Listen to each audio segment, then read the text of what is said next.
मतलब कुल मिला के दोनों टीमों में से अगर बुमराह को हटा दिया जाए मतलब तो फिर बॉलिंग में वहम ही है मतलब दोनों तरफ। लेकिन फिर मैं सोचता हूं यार भाई इंग्लैंडियों ने तो हमारे फिर भी 10 आउट कर दिए, इंग्लैंडियों ने तो फिर भी हमारे 40-41 रन पे 7 आउट कर दिए जाते जाते आखिरी वाले। हमारी तरफ से सिर्फ एक ही है जो लगा हुआ है, उनकी तरफ से सिर्फ एक ही था जिसको विकेट नहीं मिला है, बाकियों को तो विकेट भी मिले हैं।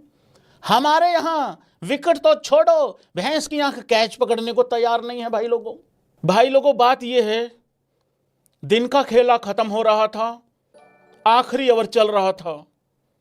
जसप्रीत बुमराह को किसी और से तो क्या ही उम्मीद थी, क्योंकि कैचेज छोड़ रहे हैं भाई लोगों सारे। सबसे ज्यादा दिल तोड़ देने वाली बात क्या थी आज की, नो बॉल डल गया। वो दिल तोड़ देने वाली बात नहीं थी, उस पे आउट था। डीएसपी साहब ने अपनी जिंदगी की बेहतरीन छलांग मार के कैच भी पकड़ लिया था। हालांकि हैरी ब्रूक जाने लगा था और बाद में अंपायर कहता भाई रुक जाओ, नो बॉल है।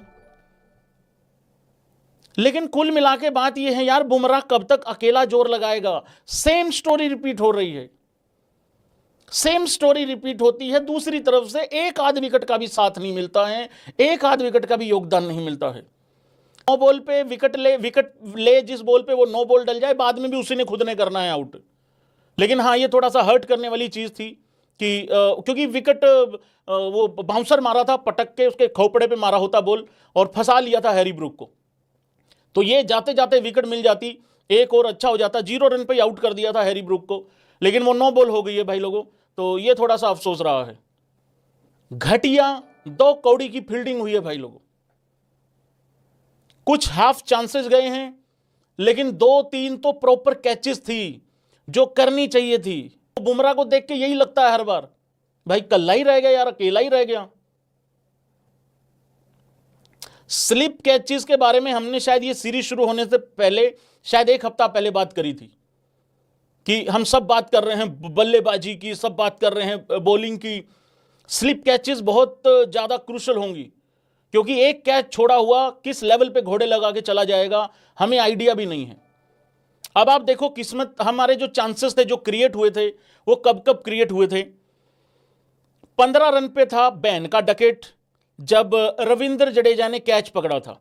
और मैं चाहता हूं एक बारी जरा स्पैम करो सारे भाई बंधु, क्या वो कैच मुश्किल था? मेरे हिसाब से तो वो कैच बिल्कुल होने वाला कैच था। मैं उन कैचेस की तो बात ही नहीं कर रहा हूं जो कैरी नहीं किए या जो हाफ चांसेस थे। रविंद्र जडेजा ने 15 रन पे बैन के डकेट का कैच छोड़ा या कैच छूट गया, उसको जो मर्जी कह लो, वो कैच होना चाहिए था। बाद में वो बैन का डकेट कितना नुकसान करके गया है, 15 रन पे कैच छूटा था, वो 62 रन करके गया है। फिर उसके बाद 34 रन पे बल्लेबाजी कर रहा था ओली पोप, 34 बॉल में ही। वहां पे सिराज, अब ठीक है सिराज ने विकेट नहीं लिया कोई भी, लेकिन सिराज को वो विकेट मिल सकता था भाई लोगों। जो इंपायर स्कोर हुआ, इंपायर ने उसको क्यों आउट नहीं दिया मुझे नहीं पता, लेकिन बाद में पता लगा अगर अंपायर आउट दे देता तो वो आउट ही होता। फिर उसके बाद भाई लोगों ओली पोप 60 रन पे बल्लेबाजी कर रहा था 77 बॉल में। वहां पे फिर ओली पोप का कैच छोड़ा जायसवाल ने। क्या वो कैच मुश्किल था? उससे पहले जो 1-2 कैचेस जायसवाल के पास गए हैं, एक कैरी नहीं किया, एक थोड़ा डिफिकल्ट चांस था, हालांकि वो डिफिकल्ट वाला भी आउटस्टैंडिंग कैच होता अगर हो जाता तो। लेकिन जो ओली पोप का 60 रन पे कैच छोड़ा है वो तो होने वाला कैच था।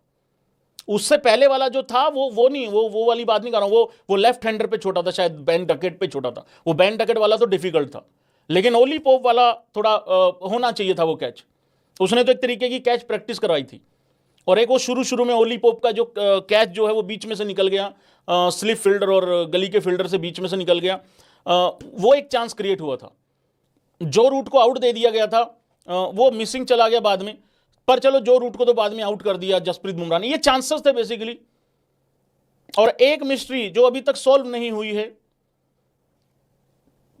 मतलब शार्दुल ठाकुर ने 3 ओवर डाले हैं और शार्दुल ठाकुर को 39वें ओवर तक बॉलिंग नहीं दी। इंडिया ने टोटल 49 ओवर डाले हैं डे 2 पे, 49 ओवर। और जब मैच का 40वां ओवर चल रहा था, मतलब जब इंग्लैंड अपना 40वां ओवर खेल रही थी, तब जाके शार्दुल ठाकुर को इंट्रोड्यूस किया है। तो पता नहीं मेरी प्रिंसो किस चीज का इंतजार कर रही थी, किसका नहीं, डोंट नो।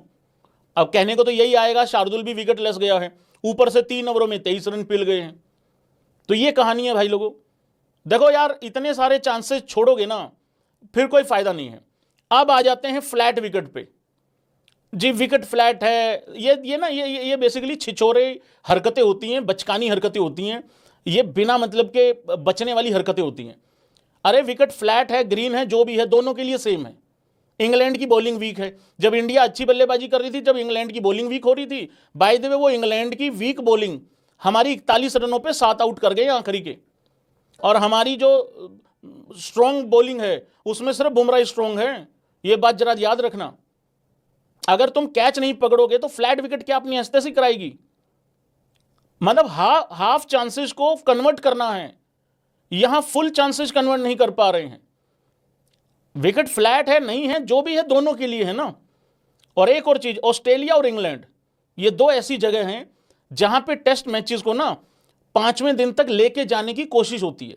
इंग्लैंड अभी 209 रन है और 3 विकेटें उनकी डाउन है।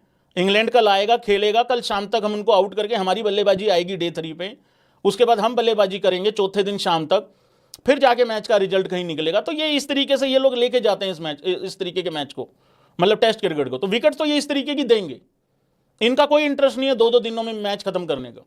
अब इसको तुम फ्लैट और विकेट चाहे जैसे भी हो यार, दोनों के लिए सेम है, दोनों के लिए सेम है। ऐसा थोड़ी है कि ओली पोप ने रन बना दिए तो विकेट फ्लैट है, हमने बनाए तो जी हमने तो बहुत डिफिकल्ट विकेट पे रन बनाए हैं। हमारा तो कायदे से 2 लोगों का 200 बनता था जैसी उनकी बॉलिंग है, क्योंकि उनके पास तो ना एंडरसन है ना ब्रॉड है, हमारे पास कम से कम बुमराह तो है। तो ये फ्लैट विकेट वाला तो अपने बस का ही नहीं है, इसको तो रहने देते हैं, छोड़ देते हैं। ओली पोप, मैंने कहा था ये आदमी एक आध पारी खेलेगा, लेकिन मुझे नहीं पता था ये पहले ही पारी में पहली पारी अपनी अच्छी खेल देगा। पूरी सीरीज में ठंडा बैठा रहता है, पूरी सीरीज छोड़ो, पूरा साल कुछ नहीं करता ये आदमी। एक तो जब जब ये 40 रन क्रॉस करता है ना, वो इयन बेल की याद आ जाती है भाई, ऐसा लगता है वो उसी की छोटी कॉपी खेल रही है। 100 रन बनाए हैं, पता नहीं किस बात की जल्दबाजी है, इतना तेज खेल रहा है नटखट बालक। आराम से खेल लो भाई, तरीके से थोड़ा सा। क्या कर रहे हो तुम? वेल प्लेड यार, बहुत बढ़िया खेले हो यार, सारे भाई वेल प्लेड बोलो, वापिस आएंगे, चिंता मत करो। टेस्ट क्रिकेट है, ये हर किसी के बस की बात नहीं होती है। वेल प्लेड हुआ है भाई, ओली पोप ने बहुत अच्छा खेला है भाई। 34 रनों पे इंपायर स्कोर बचता है, 60 रनों पे ड्रॉप करता है जायसवाल, तो वेल प्लेड ही है भाई। फिर उसके बाद तो ठीक है, कैचेस छोड़ के हम ये हक नहीं रखते हैं कि हम मैच जीतें, लेकिन अभी फिर भी हम करेंगे वापसी, डोंट वरी, होगा मैच में। उससे पहले बेन डकेट अच्छा खेला, बढ़िया खेला वो भी। ओली पोप और बेन डकेट की इकट्ठे बात कर लेते हैं, तगड़ा खेले भाई दोनों को चांसेस मिले हैं, कैचेस छोड़ी हैं दोनों की और दोनों ने फायदा उठाया है।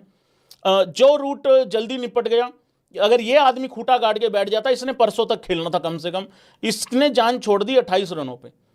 अगेन फिर वही, बुमराह है तो कुछ करे। हालांकि इसमें सिराज थोड़ा अनलक्की रह गया, नहीं अनलक्की भी क्या है, वो तो डाउन द लेग थी, मिसिंग था, खैर वो तो ओली पोप को आउट कर जाता सिराज, एम्पायर स्कोर पे वहां बच गया था।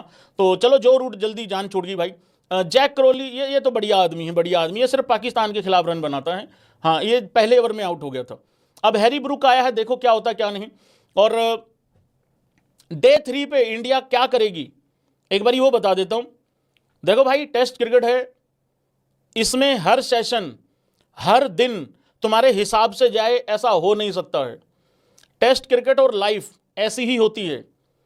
लाइफ में हर दिन, हर घंटा, हर मिनट हमारे हिसाब से नहीं जाता है, लेकिन एक बात तय है, अगर आज मेरा खराब गया है तो कल मैं वापसी कर सकता हूं। यही टेस्ट क्रिकेट है और यही लाइफ है।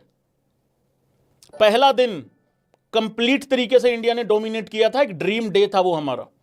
डे 2 पे इंडिया का इतना बुरा हाल नहीं हुआ है कि बिल्कुल ही मैच से बाहर हो गई है इंडिया। अभी भी इंग्लैंड को 262 रन बनाने हैं। अगर आते ही इंडिया ओली पोप को आउट कर लेती है और अगले दिन, नए दिन कुछ भी हो सकता है।